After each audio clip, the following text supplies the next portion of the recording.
Hello, welcome to Avio's Journey. It's been a few days since I've done a video. Well, welcome back. Really quick, today we're going to be talking about getting up your important holiday gigs to help you grow your voiceover business. So I'm very excited to talk to you about that, and we're going to kind of discuss what to put on those. So stay with us really quick. Make sure, all right, you take advantage of a couple of good things right now. We've got 50% off the first month to try us out at Avio's Journey Lead Academy, and we've got a few more slots open to try us out at the first 3 months for Academy Voices, which we're, doing our audiobooks, and we're posting about 2 to 3 jobs a day. So it's a great place to get started, and you don't have to have your headshot and demo yet in order to get access to the auditions. So that's a great place to check that out. There'll be a link below there, so definitely take a look. All right, so let's go ahead and dive into this topic, which I love. It's the holidays. It's my favorite time of the year, the latter part of the year. Halloween, Thanksgiving, Christmas. Maybe it's the food. I don't know, but hey, I love it. And I've always been excited about these times of year. They're magical. And a lot of fun. And with that comes, right, a lot of need for different types of voices and characters. So this time of year, it's really important to put up your character gigs specific for the individual holidays. So it is the 14th of October, so we have about 2 more weeks left, a little over 2 more weeks left until Halloween. So it's not too late if you can get up a Halloween gig, right, put out some Halloween gig offerings in the next, couple of days. But you really should be thinking towards Christmas at this point as well. All right.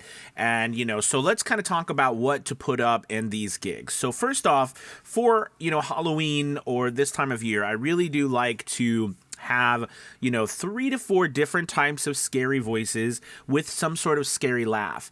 And what I like to do with it is make sure that in your demo you have something that is for commercials, something that is for maybe a playful, like a game, or and then something that is maybe more of a consumer-based type thing. Like, I do a lot of random work for people who, want voices for Halloween, like haunted houses, or, I do one job for a guy who does those, he projects those ghosts and stuff onto his house, and they talk and everything, and I do the voices for that. And so, you want to have a variety of, whether it's commercial, consumer, all right, haunted house type of stuff. Okay, so I usually like something like ghoulish, something high pitched, something deep, some scary laugh, something like that mix really works well on a demo. Okay, make sure you have really nice covers, the thumbnail that people are going to pay attention to,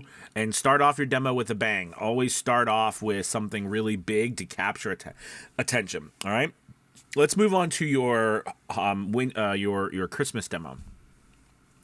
So, there's a couple of different ones that you can do, right? I think Santa Claus, of course, is going to be a big one. Mrs. Claus is a big one. Elves are a big thing, especially with Elf on the Shelf. So don't forget to use these trending words like Elf on the Shelf.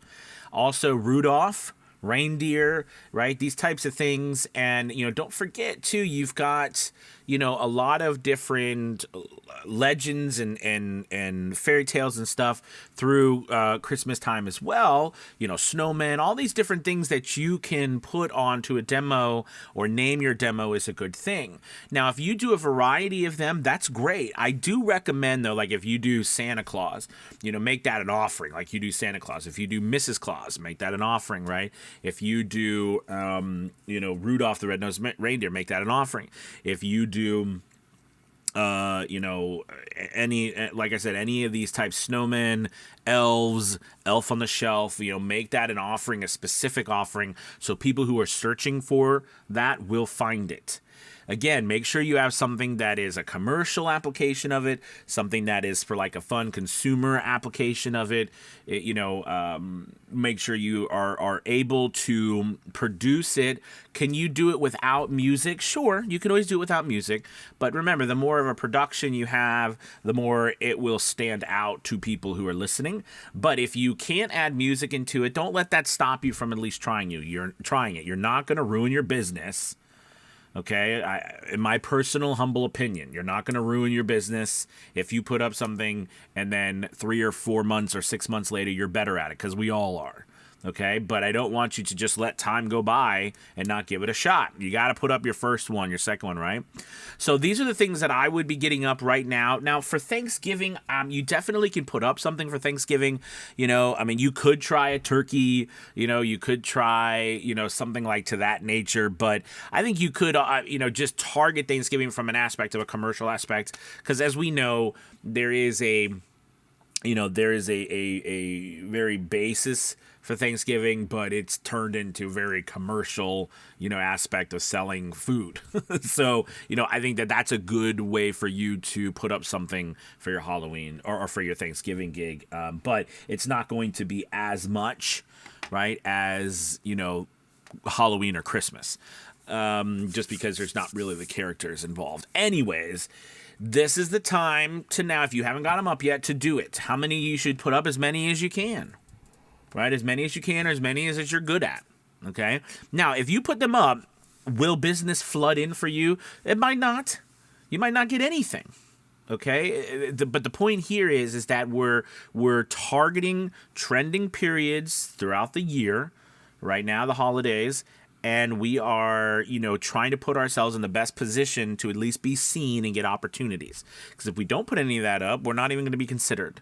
Okay, because somebody's not going to randomly find us, and if they do randomly find us and we don't have any offering, they're going to be searching for people who are specifically offering that thing. Because remember, when there is a wide number of options, we tend to always look for specialists. When there's a small number of options, we look for anybody. But when there's a large number of options, we look for specialists, right, in that area, because it's too much to try to narrow down on our own. So because there's so many options right now, and it's so, available to get voiceover work, we want to be specialists. Okay? All right, you guys, thank you so much for watching. Again, take advantage of that 50% off the first month to try out a VO's Journey Lead Academy. And or check out those first 3 months free for Academy Voices. If you're looking to get voiceover work, that's a great place to start. We're doing primarily audiobooks right there, so we'd love to have you. Like I said, we post about 2 or 3 jobs a day, so it's moving along quite well. So check out the links there. Have a wonderful, wonderful Monday, Columbus Day, Indigenous Day. I will talk to you later. Bye, everybody. Goodbye.